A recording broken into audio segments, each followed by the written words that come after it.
A study looking at the effectiveness of COVID vaccines in children and adolescents just came out January 2026 in the journal called Epidemiology. Hi, I'm Dr. Brittany Todd, and I'm a pharmacist, and I want to tell you about this study. First off, the randomized controlled trials that were done for children with the COVID vaccine looked at antibody or immune response to the vaccine. It also looked at the efficacy of positive COVID tests, but it did not look at actual severe outcomes, hospitalizations, deaths, any major safety concerns. The study looked at 820,000 children and adolescents, ages 5 and up. And half of them were vaccinated and the other half were not. So they were looking at COVID vaccine compared to no COVID vaccine. What they found was in the half that got the COVID vaccine, they had a reduction in hospitalizations, positive COVID tests, and COVID emergency room visits. They were statistically significant. However, after 20 weeks, that protection was completely gone.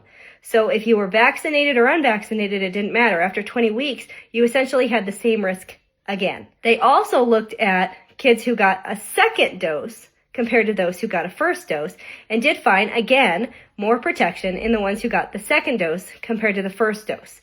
But what I want to point out is it reduced the risk of positive COVID tests, emergency room visits for COVID, and hospitalizations for COVID. But out of 820,000 kids in this study, there were 0 COVID deaths.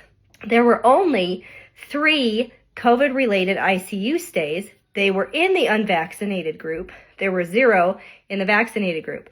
There were 3 deaths in the study, not from COVID. They were non-COVID related deaths, and all 3 of them were in the vaccinated group. The other really interesting part about this study was that it found 9 kids in the vaccinated group had pericarditis and 0 in the unvaccinated group.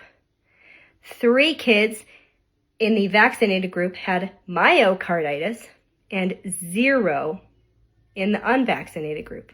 So the kiddos in the unvaccinated group had a higher rate of positive tests, hospitalizations, or emergency room visits for COVID, but no one died and very few ICU stays. 3 kids out of 410,000 kids who were unvaccinated went to the ICU with COVID, but none of them had pericarditis or myocarditis. So when you're looking at risk and benefit, do you want to give a vaccine that reduces the risk of the disease, but could possibly increase the risk of other lifelong complications? That's what this study showed. This study showed that the vaccinated had a protection that waned over time, but they had a higher risk of pericarditis and myocarditis.